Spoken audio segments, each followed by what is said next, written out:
Good afternoon, everyone. My name is Gretchen Rowe, and it's my very great pleasure to welcome you to this episode of the Demme Learning Show. Today, we're going to talk about report cards. And really, this might be a report card for you.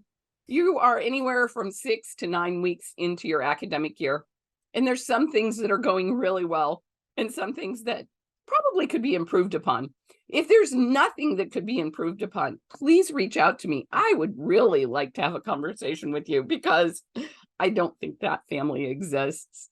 But my colleague and I, Lisa Chimento, are going to talk about this today. And I'm really looking forward to having the opportunity to dig into this a little bit and maybe pose some questions for you as we go throughout this hour to talk about things you might consider in the process, particularly in the run-up to the holidays. And now I'd like Lisa to introduce herself. Lisa? My name is Lisa Chimento. I am a customer service consultant and placement specialist here at Demme Learning. I've been working with the company for a little over 6 years full-time, and before then I did homeschool conventions where I got a chance to meet families at the booth. My husband and I have 4 children. We homeschooled for 25 years. They are all adults and out of the house now. And it is really a privilege for me to be able to pay forward some of the many blessings that I received when I was a homeschooler and had the real privilege to glean from the wisdom and experience of veteran homeschoolers who were so generous with their knowledge. I really appreciated it. This is such a pleasure for me to be able to do the same for homeschooling families now. Well, I'm delighted to have Lisa join me today. Lisa has a different experience than I do. My husband and I homeschooled 6 children, 21 years, but I'm an accidental homeschooler. I didn't have the intention to homeschool my children, but once we began, I'd never wanted to look back. And Lisa always intended to homeschool. And she homeschooled in different areas. As her husband moved for his job, she had to begin again. So some of you may hear in our conversation today some suggestions that Lisa has when you're either entering the fray for the first time or you're entering the fray in a new community, how to be part of that community and how to take advantage of it. And so we're going to talk about lots of things today. And I'm going to apologize in advance. My voice keeps wanting to leave me. So Ludens and I are keeping good company today. And I hope it's not a distraction for us, but I want to make sure that you all get the best out of this opportunity that we have together. I do have the Q&A open. We do these sessions because they're important to you, because you've asked us to share information. So I want to make sure that if something comes up as Lisa and I are having our conversation, please feel free to ask. We want to make sure that we make this relevant to you. And Lisa, one of the things that I think we should start with probably is at the top of our list, which is consistency. Can you talk a little bit about the value of consistency? I know as a customer support specialist, you talk with families all the time about consistency is probably the most important tool for us.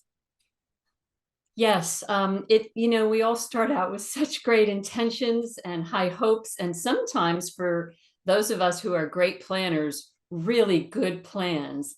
But then whether or not you're able to continue with that and follow through with that is really, really important. I think it's really necessary for you to look back at some of the goals that you created when you first started to plan either this year or think about homeschooling altogether. Your vision. What was your vision for your homeschool, for your children, and for your family as a whole? I think it's kind of news to many new homeschooling families that your homeschool experience does not need to look like a classroom. It's not going to be. You are in for the most part, a one-on-one tutorial setting. So you have to think of yourself almost more like a tutor than a classroom teacher where you're standing up in the front and everybody is in rows behind each other and looking up. A classroom situation is very different. There's lots of children. The teacher has to plan for busy work so that she can deal with different things.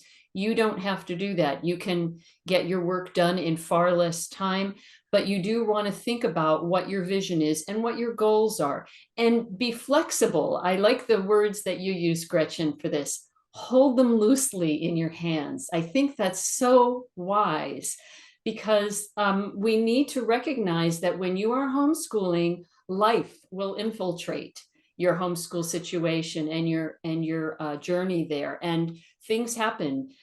New jobs, moves happen, new children are born, people in your family may pass away. There are different things that go on, and you can't ignore them. They are part of life, and your children are at home with you now, and they are part of it as well. So you do have to be willing to be flexible, but you do want to try to be as consistent as possible. If your goal is to be doing schoolwork 5 days a week, hold to that. If you have other plans, like maybe you do a co-op one day, be sure and get those other 4 days in so that you're not falling behind further and further as the weeks go through. So I think that taking a look at those early vision and early goals is a really important thing. And be willing to make some changes to your scheduling, your day-to-day scheduling if necessary, but be careful that you're not bopping around and making a change every other day. Your children really do need consistency. So try to figure it out as you go along, and it may take a little bit of time to do that, but once you've got it, really try and hold to it. Right. You know that, and I have to say, when I look back on my homeschooling years, that was probably the hardest thing for me. I'm an adult with attention deficit disorder. And so the next new thing, I was always up for something new. And it was hard for me, particularly being an only child, to put myself in the mindset of an 8-year-old and their expectations. And I think, Lisa, this would also be a good time for us to talk about, it's very important as parents for us not to misinterpret a child's reluctance to do something as laziness. You and I entertain this question at conferences all year long. We entertain the question on the phone hundreds of times a year. No child is lazy. What are the things a parent should look for if their interpretation is that their child is just not engaged in being lazy? Yeah, there are a couple of things that I'm thinking of off the top of my head. I think as adults, we need to be able to look to ourselves first and make sure that we haven't just set materials in front of the children and left them to themselves. Especially the younger ones, make sure that you are spending time with that child. And sometimes that child is capable of doing the work, but needs the reassurance of the parent sitting beside. And you have to be able to plan out some time for that. Schedule it in such a way that if you have a toddler or a baby in the house, that you can take that time maybe when the younger child is napping, so that you're not butting up against all of these things at the same time, and chaos can happen. I also want to just encourage parents, we are all busy and we've got a lot of different plates that we're spinning. Try and put aside as many of those things as you can while you are dedicating time to teaching with the kids. You have voicemail on your cell phone, let it go to voicemail. Turn off your ringers and don't pick up that phone during your school hours if you can possibly help it, unless you got emergency situations going on. But of course, try and make sure that you've given that time to the kids. Okay, and so that's looking at ourselves and whether or not we're being consistent to give the time they need. But then in terms of the child, him or herself, you want to be looking at the work that they're being asked to do and whether or not they are actually able to do that work. There are some subjects where there is prerequisite skill needed to be able to accomplish what they're being asked to do today. If there is a gap in their learning, say in writing skills or math skills or even reading skills, and they're being asked to do something that is above their ability, you need to take a good look at that, because very often what will appear as laziness and the kids avoiding working is really just that they are dreading what they're being asked to do because they know they can't. So you want to take another good look at that. think it's also important that as the number of homeschooling materials options expand, and I think I can say this, Lisa, when you and I began homeschooling, back as my kids would say, when rocks were soft, our options were limited. There weren't that many different kinds of curricula that we could avail ourselves of. Many of those curricula, the ones that are the granddaddies and the grand dames of academics, came out of a classroom. And like you said at the beginning, the teacher needed more content to keep a wider variety of students busy. So I think for parents, it's good for us to be discerning to look at, is this enough work, or am I asking more of my student than I really should expect of my student? And I know I was guilty of that with my kids, because I figured if someone wrote the materials, I should do what was in front of us.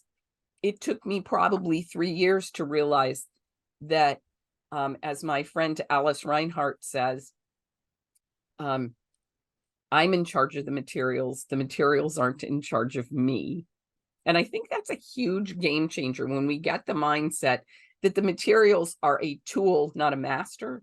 I think it makes an enormous amount of difference for ourselves. Now, Lisa, you said something at the very beginning that I want to come back around to, and that's, what kind of goals did you set? I didn't set a goal for academics until I'd been homeschooling about 3 or 4 years. So how does a parent who's listening to us today and who didn't set a goal figure that out? What would be a singular goal for them to set? I hear you. And I was exactly in the same boat, because our first years of homeschooling, we were moving from one state to another. I didn't know what I was doing. And it wasn't until I started meeting up with other homeschooling parents that those kinds of words were being tossed out there. And I was not someone who knew how to do such a thing. So sometimes you just have to kind of grow into it.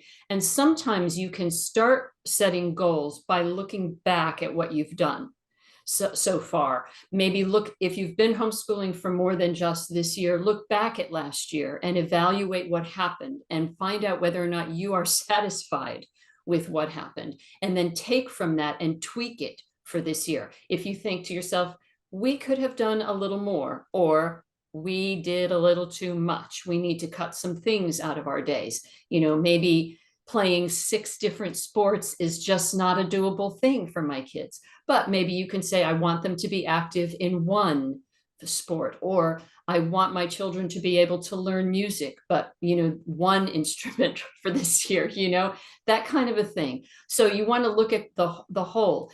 I think we want to be careful to try to keep the central core subjects there, and then recognize that there are other things that can be fit in around them. But you want to keep things like math and reading and writing. And I think spelling probably will go along with that, at least for some of those years, and keep those central, so that if a day is one of those crazy days, or a week or whatever, and you can't get a whole lot in, you can get those core subjects in. And then the sciences and the history and other different activities in terms of physical fitness or music or art can be fit in around them as much as possible. Sometimes they can be integrated into them. If you're learning history, you can be learning about music and art and architecture and things like that, and geography. So sometimes they can be incorporated. Goal setting. I think you're probably way better at this than I am. Even today, in the place in our lives where we are, this was not something I learned growing up as a child. So I really had to grow into it as I went. But I'd actually be more interested to hear some of the things that you did, because you probably were more successful at it than I was. I actually came home from a conference just this weekend, and I heard a mom say something that I thought was brilliant. I'd never done it, but I'm going to share it because I thought it was relevant to our conversation today. And she said she did not set big goals for her children. She set daily goals for her children. And she would sit around the breakfast table and she would say, they would have devotional time and they would have time together. And then she would say, what is the one thing that you think is really important for us to accomplish for you today academically? And then she would review with them. These are the things we're going to do. What's the most important goal? And she said the way she taught her kids to goal set was by them choosing the most important thing to accomplish. She made sure by hook or by crook that that thing happened so that they could feel successful. Every time they felt success, then that expanded their universe a little bit. And I thought, wow, what a brilliant way to do that. And so I wanted to share that today. But in our preparation, you listened to Pam Barnhill's webinar with me back in the spring. So can you talk a little bit about her goal setting ideas? Oh, golly, she was brilliant. If you guys have a chance to go back and listen to that webinar that Pam Barnhill did with Gretchen, what a wise woman. One of the things that I think that really impressed me, because my thinking when I was homeschooling my kids was exactly what she said not to do, which was get the hardest thing done first and out of the way.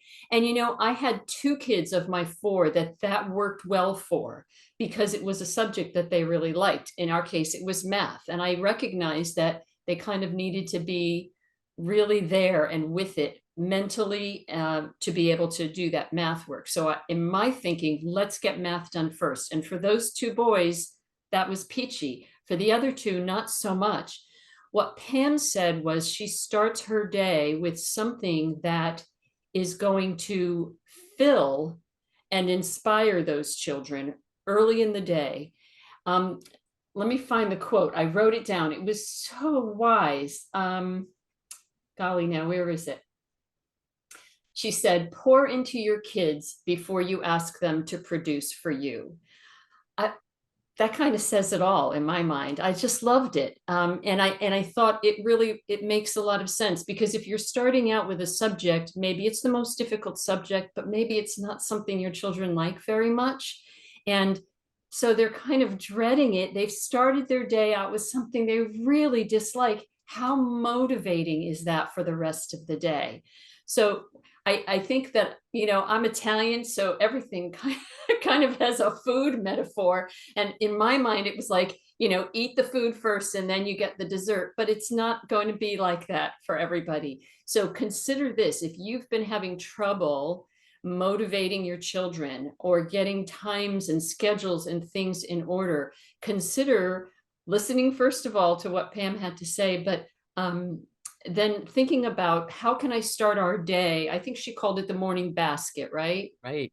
Yeah. And starting your day together as a family with something that would bless each of you, that's going to fill your cup and really get you gung ho for the rest of the day. And then take on those difficult things, because there are things you have to do.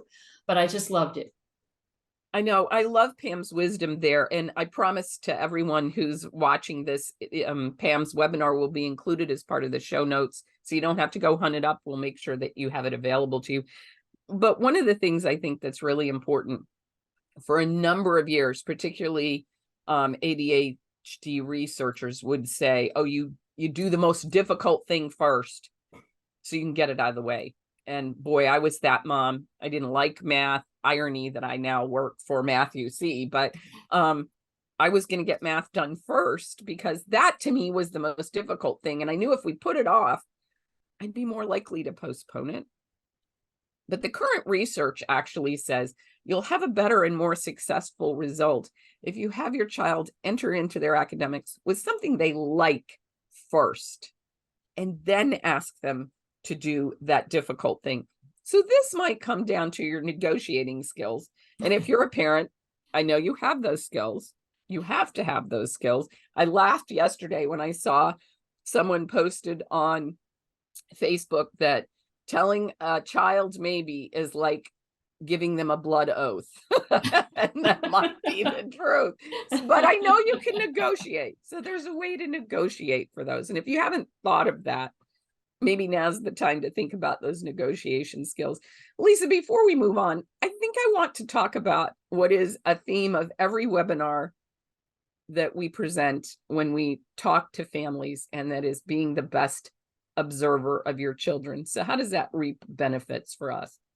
Yeah, I think that this is something that you will discover, especially if you're a brand new homeschooler. This is your opportunity to observe your children and become a student of them. You will find, and it might amaze you, that they are not only all different and may learn differently from each other, but they may learn very differently from you. They may process information differently. They may retain information differently. I had a very good visual memory, spelling words. I looked at them once and I had them. And then my kids weren't all like that. 3 of my 4 were not like that. And so I was bopping around from spelling program to spelling program, and they were all working the same and not working well. I didn't understand why. So you really do need to observe your children. Now, and I'm going to have a disclaimer with this and just a caution, because there is a tendency to think in terms of that word learning styles, which was a very trendy thing to think about for a time, and try to cater to each different child's learning styles. It will be impossible.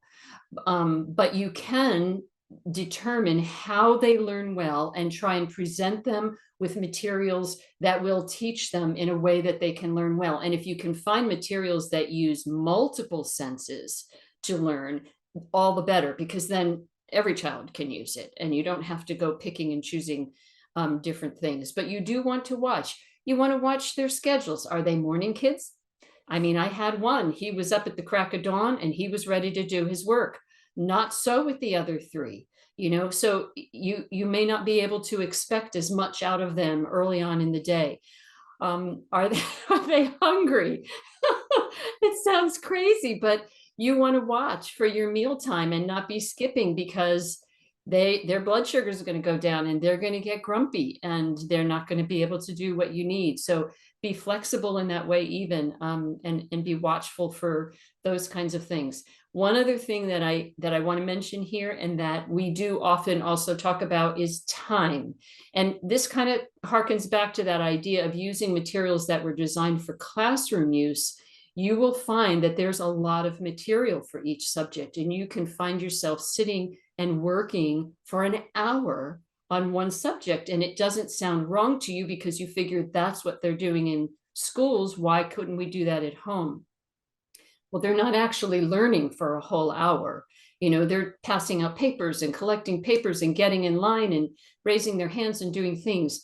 You can add about 2 to 3 minutes to your child's age, and that's really an optimal time to be able to absorb and retain new material. So if you are going past 15 or 20 minutes in any one sitting, you've probably gone as long as you can go. And it's a good idea then to pick up and take a break and go do other things, switch it off and give their brain a chance to rest and download that information and absorb it, and before they have to be doing something else.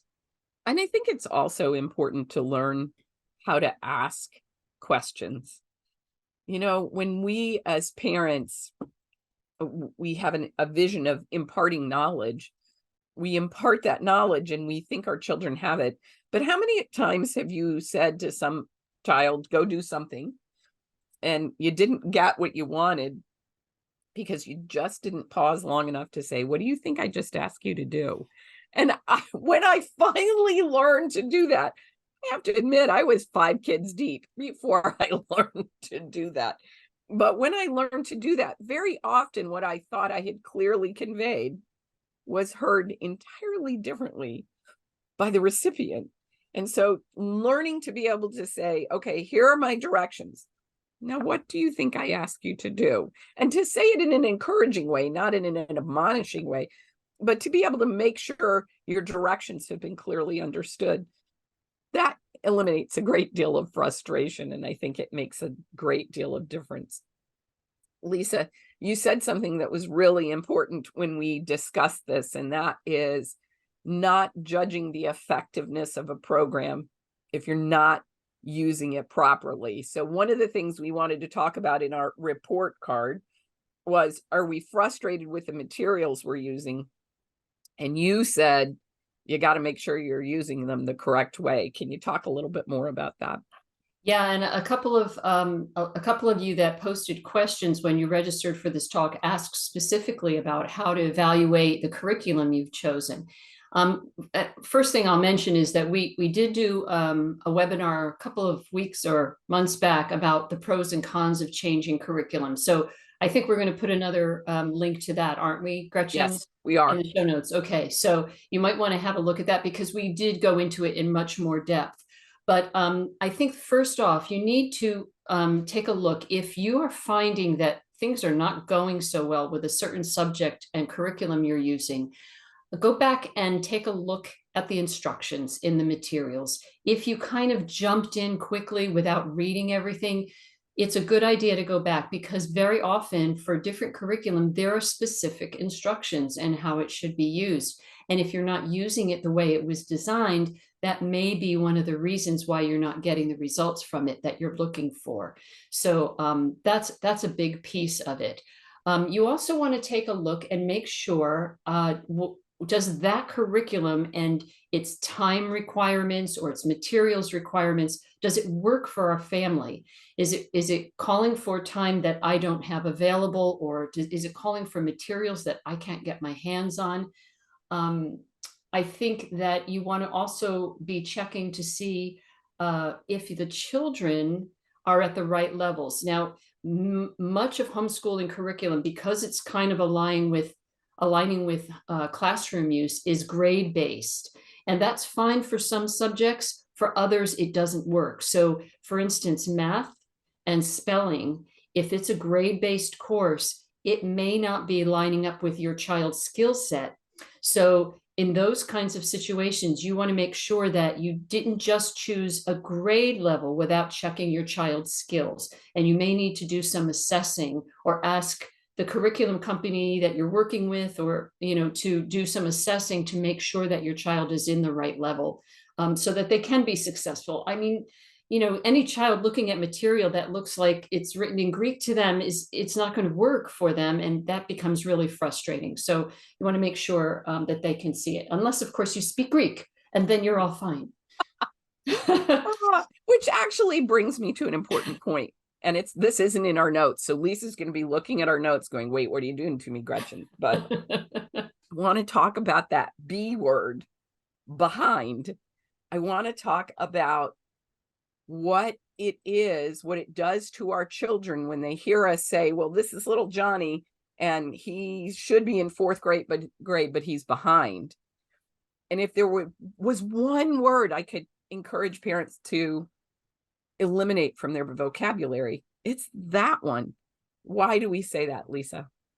Well, because we're pretty much programmed into the grade-based thing. I mean, that's the way schools have been run for years and years and years, and that's the way we think, especially for those of us who attended school. We're thinking that way. But it's often not helpful. I was speaking with a mom just this morning, actually, and she has a daughter who is struggling in math and had her daughter assessed. And she's older than a sixth grader. And they told her, well, she belongs in a sixth grade math course. And I said, how helpful was that to you? Did it tell you which skills your student has mastered and which she hasn't yet?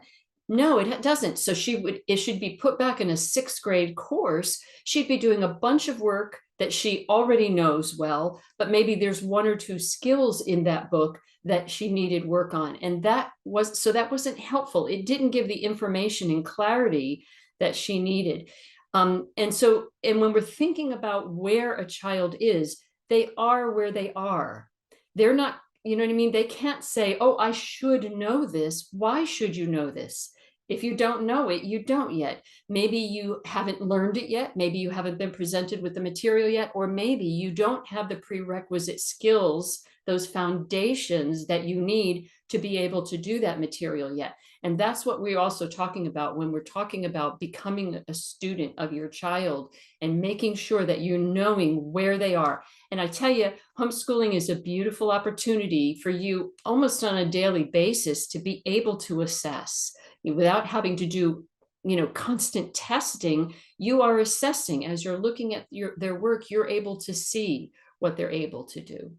And what we want to be here is an encouragement to you to recognize as you're evaluating, okay, what has gone well, what could go better, it doesn't mean that it's time to jump ship necessarily and change curriculum. I am that cheap German, yeah.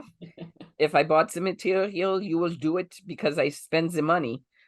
Now might be the time to take a cheap notebook, as my notebook is so full of stuff that's falling out of it, and start making notes, observational notes about what is working and what's not working. When is it falling apart? You know, if you are like me, and Lisa said this earlier, if you're a morning person, I get up, I've had 100 thoughts. Lisa can attest to this. I get up and I'm talking like this from the minute. And if your children are like my husband, that don't want to have anything to do with you until they've had their second beverage, you got to work through those dynamics, and maybe keeping a notebook of what's worked well, what day has gone well, and what did you do in that day, and what day didn't go as well as you wanted, and what did you do in that day, will help you begin to discern where do you need to make some changes. Lisa, before we get to the questions that our parents ask us, can we talk about record keeping? Because I think this is something that a lot of parents, particularly if they're new to the homeschool game, we don't understand. Sometimes it intimidates us. Sometimes we don't even think about it, but it's something that we should think of frequently. Yes, for certain. And I think the first thing you need to do is find out what your state's requirements are. Homeschooling laws differ state to state. So what may be required in one state isn't required in another. And I learned that one for sure as we bopped around the East Coast. So take a look. HSLDA, Homeschool Legal Defense Association, has a really nice feature on their website. It's a map of the US. You can click on your state and it will tell you the laws regarding your homeschooling in your state. You may need to create a letter of intent at the beginning of the year. You want to keep a record of that. Some people even recommend sending the mail with return receipt to make sure that they got it. And then you keep a record of that so that nobody can say to you later, oh, well, you never reported. Different states require standardized testing at the end of the year. So if that's the case, you need to know that. And so that you can be informed and be ready and contact the people you need to contact to register your children for whatever tests they're going to take, and then keep the copies of those tests.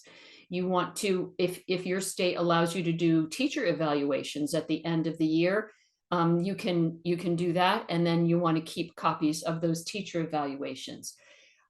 You want to keep a list of the curriculum you're using each year and which children are using what curriculum for the different subjects.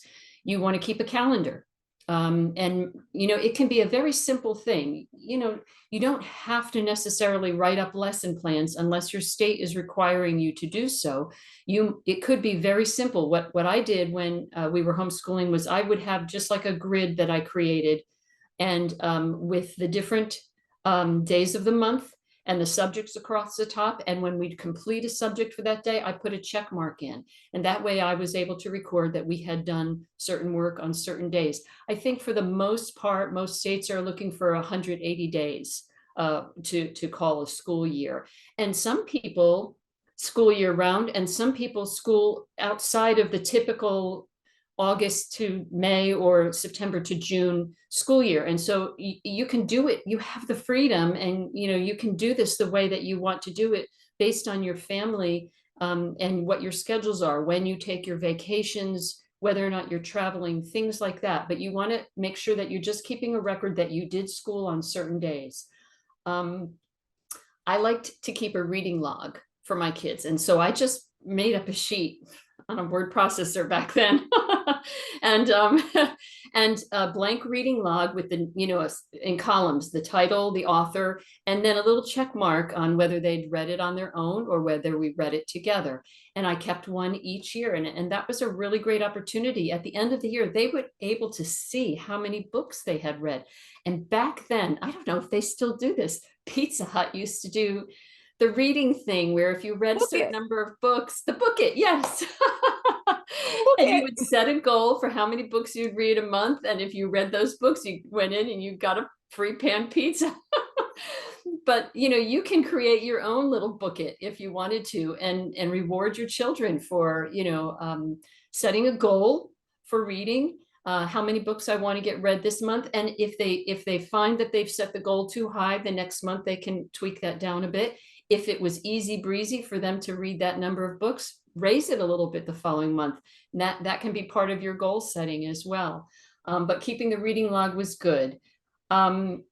Keeping a copy of at least some of your students' writing samples, compositions that they've written. There will be times for certain families where at the end of the year, someone may want to see them, whether it's a teacher for a teacher evaluation, or if you have to bring materials in to a school for review. I know that in New York State, they have to report quarterly to a representative from the school, and they need to show what they've done. And having those writing samples is good.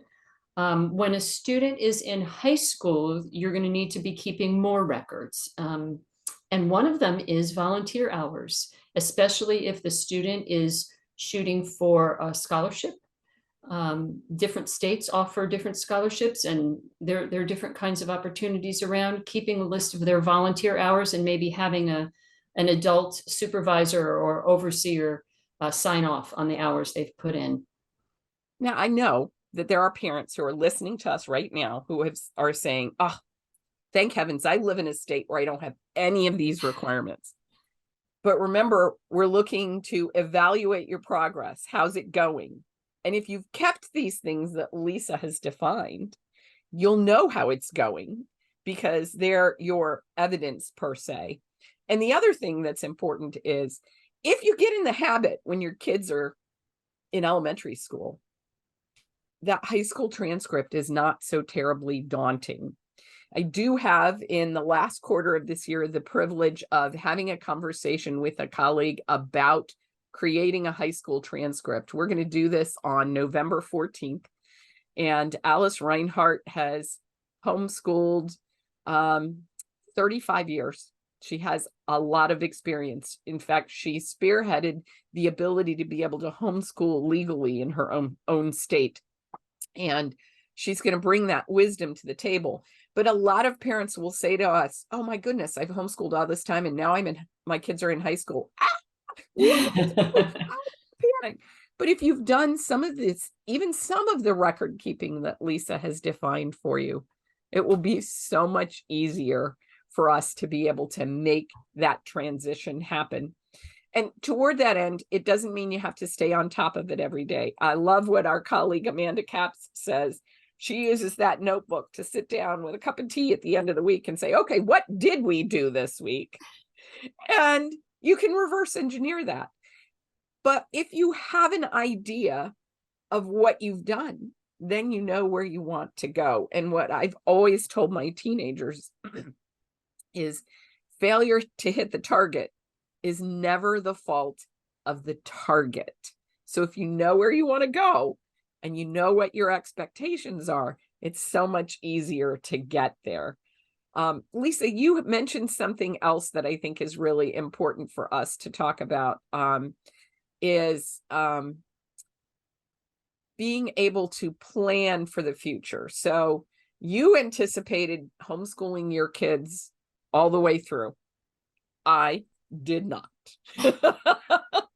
But by the time we hit 8th grade, I realized that for my children, high school, homeschooling them was the best option. And I was probably a little bit prepared. So can you talk a little bit about how, as parents, we can play the long game here, particularly when we're trying to eliminate the behind word? If we've got X number of years, we know we can catch our children up and we can level the playing field for them. Can you talk about how that works, maybe when your child learns a little bit differently? Because I know you have these conversations all the time. Yeah, I think probably the number one thing that needs to happen is you don't let fear get the best of you here, because I hear parents and they say things like, but we have to keep going because I'm afraid that we're going to be too far behind. But that idea of keep going, keep going, keep going is actually pulling on that child even more, and they're still not able to live up to what is being expected of them because they don't have the skills they need. So be careful that you don't let fear drive you into this. Reach out for help. Contact your curriculum company. Call us. For heaven's sakes, we would love to help you. And sometimes you need to be reassessing that child to find out if there are gaps in their learning, because filling in those gaps is not a permanent thing. It's a temporary pause from forward motion to strengthen their foundation so that they can do what they need to do and gain more ground. And I even hate to use the word catch up, because it's like they're trying to catch up to someone else, but the idea of gaining ground that you haven't gained yet. And but you first need to find out if there's some gaps in there, if there's some missing skills that would be the key to unlock this impossible door seemingly, and let it go that way. I'm drawing a blank. I'm so sorry. No, you're not drawing a blank at all. You answered the question I asked, and that it was terrific. And I'd really like to turn our attentions a little bit to some of the questions that parents ask. I know we had several parents who said, how do I do this with multiple children? And our advice in planning is always to start with the oldest child. Can you talk a little bit about why? Because you have the least amount of time with them. That's kind of the bottom line. So yeah, you want to start there and find out where they are. There, like I said, there are some topics, some school subjects where you really need to do some skills assessment before you place them with any curriculum or at any level. And then there are subjects that you actually can do together. For many years, we did unit study type things for history and science, and even for literature. And I would tailor it to my eldest, and the others would sit in on it. But you'd be surprised what they pick up. And some of those subjects they're going to be repeating anyway. We repeated cycles of history a couple of times throughout the school year. So it's not like they're only ever going to see it once. Same thing with science. They're catching different things as they go. But I think it's important to make sure that you've got your firstborn or the eldest child that you're homeschooling set up first, because you have fewer years till that end game and you want to see. Another thing that you might want to think about doing, and some of this comes back to that idea of being a student of your child and watching for the areas where you determine they are very gifted. If you see areas of gifting in them and give them opportunities to develop those giftings more and more, you can do so as a homeschooling parent, and then start asking them questions and maybe even bringing ideas to them that they hadn't thought of how they can use something that they're not only very good in, but maybe they're passionate about, they absolutely love doing. They may not know the different ways they can use those things as adults in a career, as a livelihood, or going forward if they decide they want to go to college and going from there.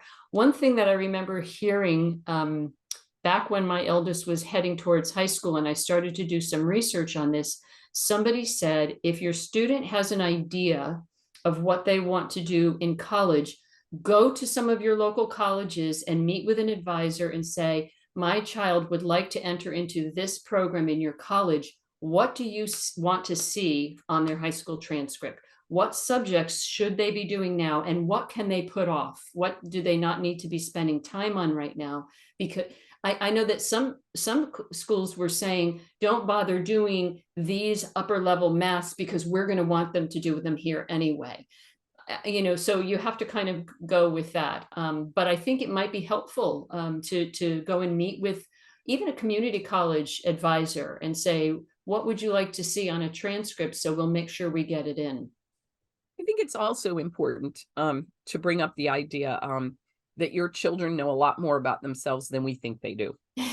And so in your report card process, it might be time for a little roundtable discussion with your children. How's it going? What are you enjoying? What can I improve on?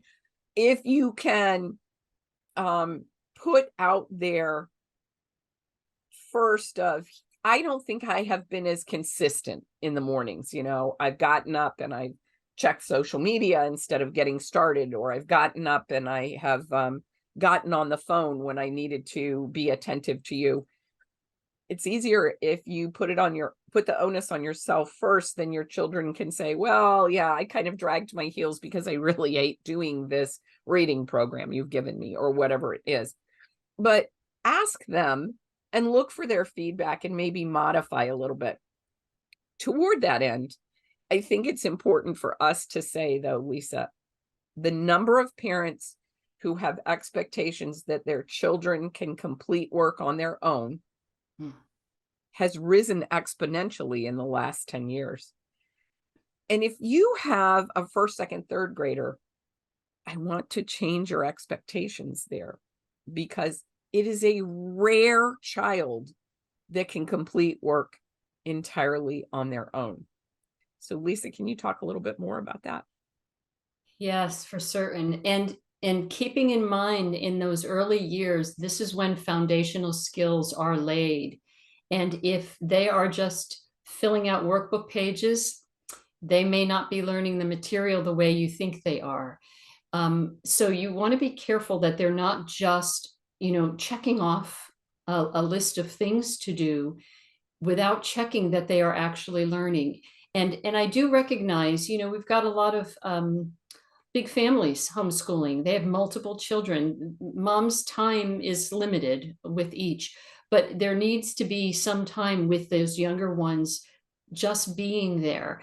It's a powerful thing for a parent to come alongside a child and to say, I'm here with you and I'm not going anywhere. And I understand that I've asked you to do something that's very challenging for you, but we'll do this together and get through it. The reassurance that happens there, and the confidence level, and the lowering of anxiety is an amazing thing. And I'll mention something about anxiety because, in the heat of a difficult day, it can be easy for us to lose patience and, we'll just do this. But when anxiety enters a learning situation, learning stops. It's actually a physiological thing, and the brain kind of freezes up, and they are not going to be learning the things you want to learn. So you need to de-escalate that situation. And sometimes just that coming alongside and sitting and saying, well, let's take a look at this together. Let me reread this for you. And what did you understand here? Because it seems like maybe you weren't understanding the question it was asking. And go through that material with them. As they're getting older, you can start feeling them out and seeing what they can do, certain things that they can do more independently.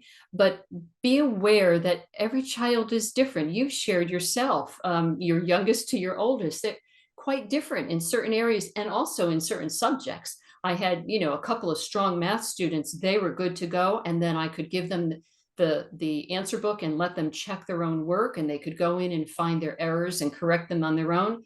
And then the other two, I needed to do it with them. That wasn't going to happen. So different kids, different needs. But I really want to echo what Gretchen said. Be careful that you are not just handing materials to young children and expecting them to learn and teach themselves. It's probably not going to happen. I often tell this story, Lisa alluded to it, that my eldest son couldn't be left alone to do a single math problem until he was 17 years old. His anxiety over math was just so acute. And it didn't mean that I helped him with every problem, but I literally had to be there sitting next to him for him to be comfortable in the process. And my youngest son said to me in fourth grade, how about you give me a list of what you want done and I'll let you know if I need you. Same kids, two different kids in the same family, but each child is different. And I think one of the things that I would like for you to take away from this is, don't paint each child with the same brush. Make sure that you are having a clear understanding of what their strengths and their weaknesses are, because I promise you, if you look closely enough, every one of your children will be very different. And that is a very different experience for you. Lisa, one of the questions that I loved and you emphasized in our list of questions is, how do we spark a desire for learning? And I had such a great conversation with Millie Florence 2 weeks ago, who is a middle school author She's a homeschooled student all the way through high school, and now as an adult talks about delight directed learning. And I think that that is one of the things that is really important and maybe missing when we get a list of curricula and we're like, okay, I got to get this done.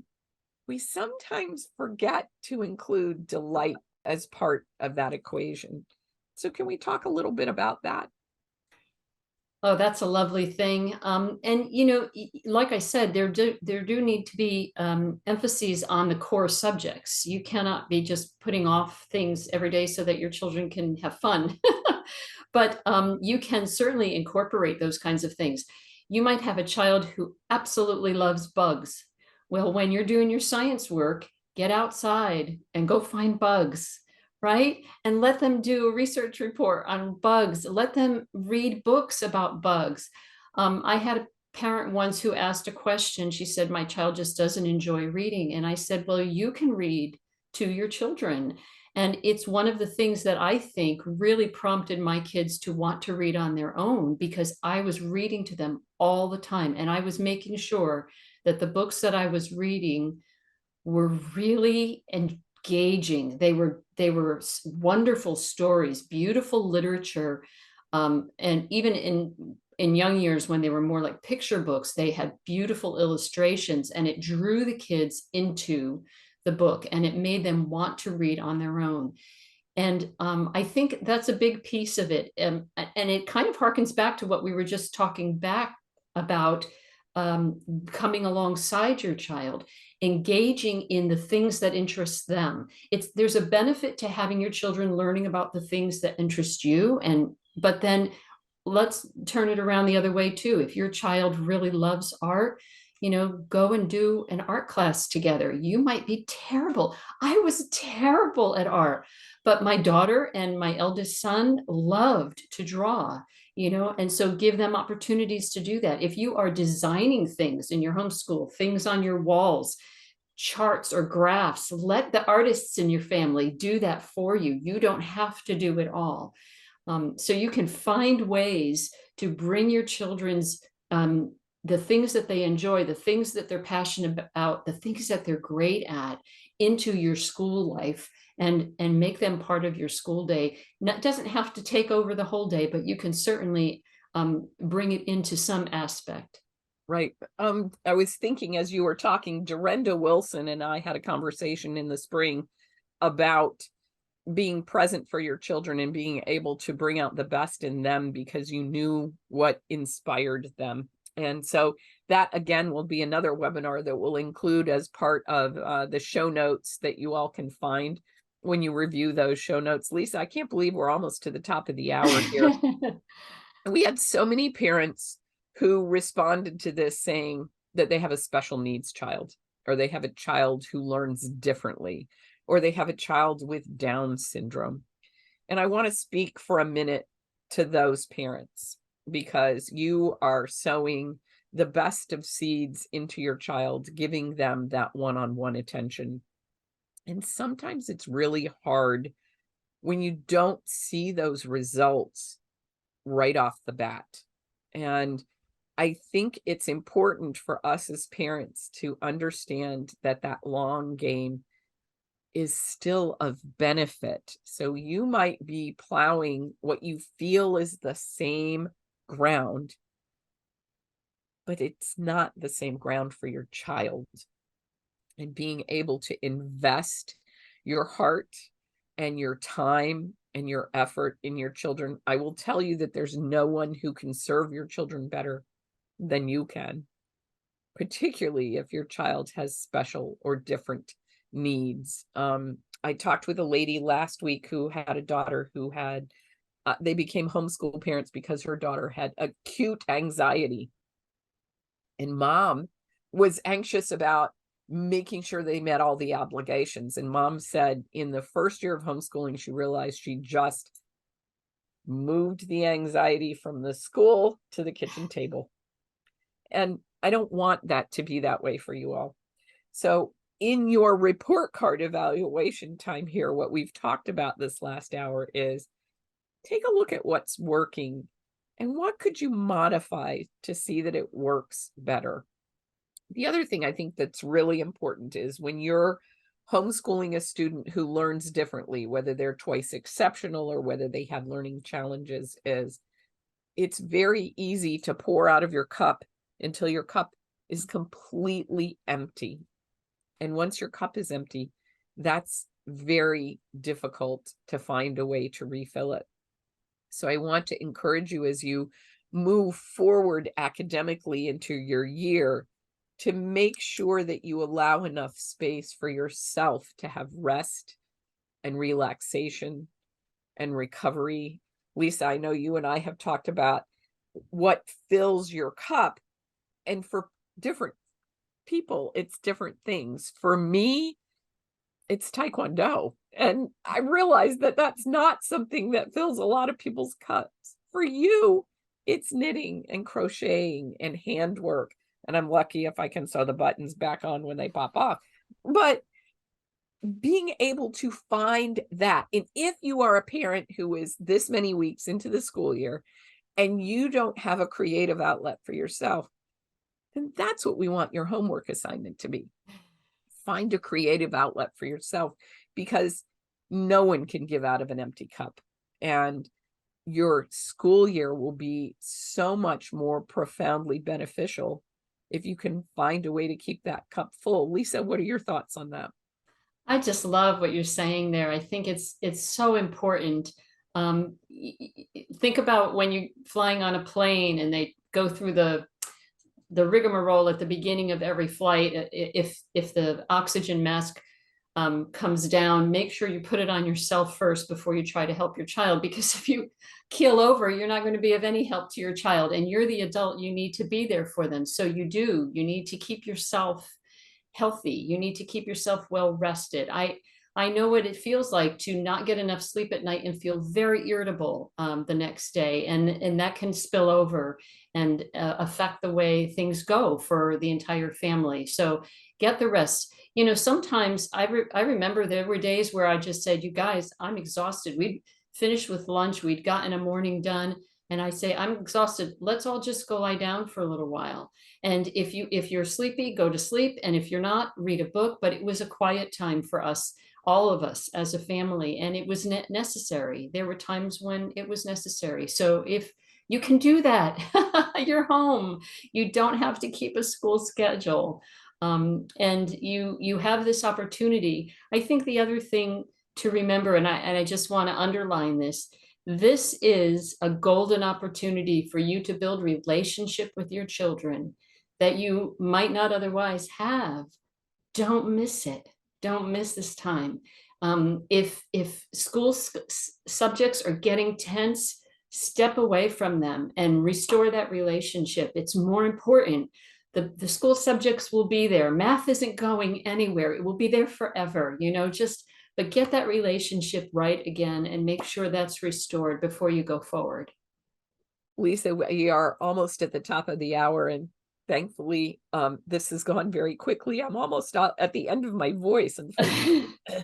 What closing words of wisdom would you have for our parents today? Well, firstly, I feel like I want to apologize because a number of parents asked specific questions about grading, and we didn't talk about that here, but we do have a previous webinar on grading that we can refer you to also in the show notes, and then recommend that you go back and take a listen to that because it was really informative. But bottom line for me is, if you are struggling with any of this, if anything that we've covered here raises a red flag for you, but you feel like you don't have the answers on your own, pick up the phone and give us a call. We are here to support you, and we love supporting and coming alongside homeschooling families to make sure that your homeschooling journey is a success. Absolutely. And, one of the things I think that is an important takeaway for you today is you are enough. I know it's very easy for parents to say, oh, I've bitten off more than I can chew. I'm failing my children. I don't want you to think that, because the truth is you right now, where you sit, wherever you're listening to this, wherever you're, perhaps you're walking and listening to the podcast, or you're watching the webinar in a replay, you are exactly what your children need. And we want that to be enough. Now, we also last December did a webinar called Evaluating and Considering Changes to Your Homeschool Plan. And my friend Jana Cook was amazing. She gave some really terrific advice. So if I can talk about some homework for you, several of you ask about grading. We are going to include a blog that we wrote about grading, the good, the bad, and the ugly. We're going to include some of these webinars that we've referenced, and maybe your homeschooling for yourself would be to look at some of these resources and reconsider how your progress is going forward. In all of that, I want you to know that we at Demme Learning are here to support you. We want to be able to help you stay in the journey. And the whole reason these webinars evolved is because we wanted to see you see the fruit of your journey. So in the coming weeks, as you continue to persevere, please know that you're fighting a good fight. You don't get opposition where you're not doing something good. So if there is no opposition, then something's not going right. But the presence of opposition means that you have engaged well in the process with your children, and we want that to be the case. We have a crackerjack staff here at Demme Learning. All of them have worked alongside homeschoolers for a number of years. Many of them are still in the homeschooling game themselves, or are veteran homeschoolers. And I would encourage you, if we've said something today that has brooked questions for you, reach out to them. They'd really love to be able to help you. Lisa, thanks for joining me today. I really appreciate all your wisdom. This was a lot of fun, and I hope parents find some nuggets to take forward into their fall season from our conversation. This is Gretchen Rowe for the Demme Learning Show. Thank you for joining us. You can access the show notes and watch a recording at demmelearning.com/show or on our YouTube channel. Be sure to rate and review or follow and subscribe. It's wherever you may be hearing this, especially if you liked it. And we'll look forward to bringing you some wonderful content in the coming weeks. Take care, everyone. Have a wonderful afternoon. Bye-bye. Bye-bye.